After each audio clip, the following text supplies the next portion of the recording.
Hi, I'm Daniel.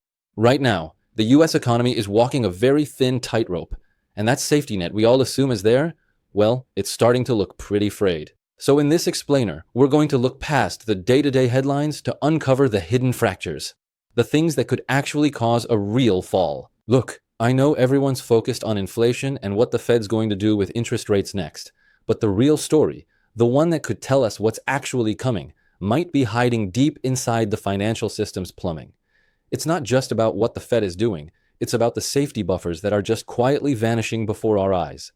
So to really get a handle on the risks we're facing, you first have to understand the incredible jam the Federal Reserve is in. Seriously, they are fighting a war on two separate fronts, and the goals of those two fronts are starting to completely contradict each other. Okay, so the Fed basically has two main jobs. By law, keep people working and keep prices stable. Simple, right? Well, not right now. The main tool they have to fight inflation, making money more expensive to borrow, is the exact same tool that can really hurt the job market. Think about it. If it costs more to borrow, a business might think twice about building that new factory or hiring more people. The Fed is literally trying to serve two masters at once, and right now, those two masters want completely opposite things. And this is where it gets kind of weird. You've got consumers who are still braced for pretty high inflation, which puts a ton of pressure on the Fed to keep its foot on the brake. But at the exact same time, the job market is sending a totally different signal. It's almost whispering that the economy is already cooling off. So what do? This puts the Fed in a truly impossible spot.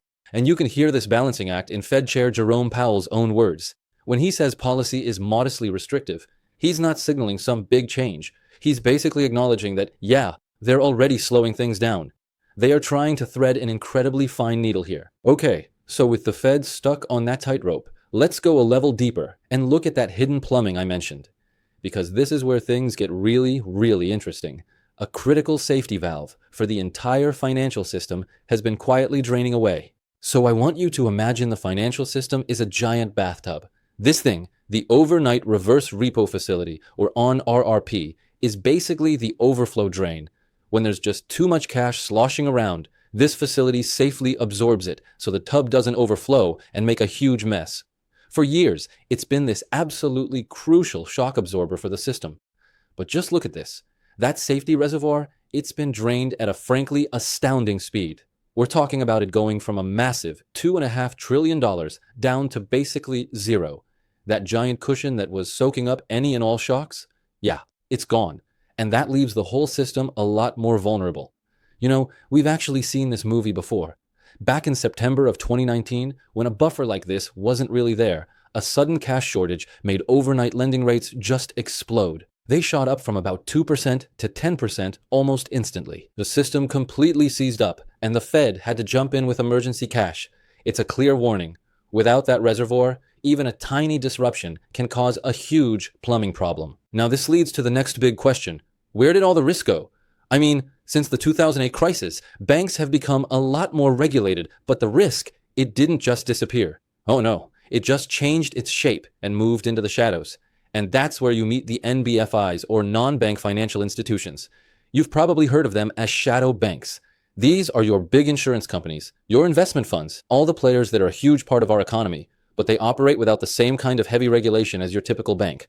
So this is where the risk turns into a giant iceberg.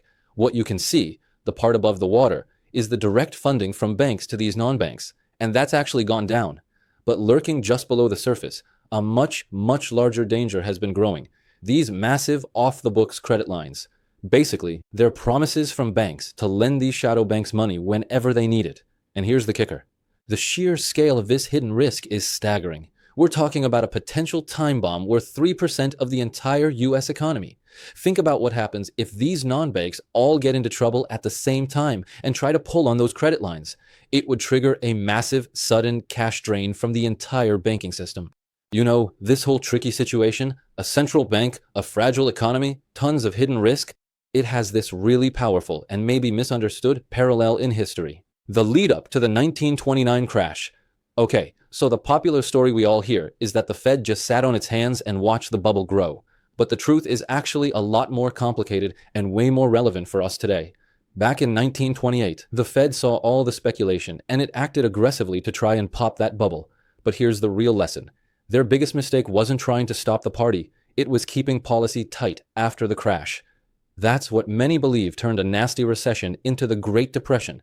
So when you put all these pieces together, a pretty chilling picture starts to emerge. You have a Federal Reserve caught in the exact same bind as its 1920s version. You have a critical financial safety net that's been completely drained. And you have this enormous hidden risk building up in the shadows. All the ingredients for a perfect storm are quietly falling into place. And so that leaves us with one final, very challenging question to think about as we watch all this unfold. Is the greatest risk the bubble itself, or is it the pin that's being held right over it? Because as history shows us, sometimes the cure can be far, far worse than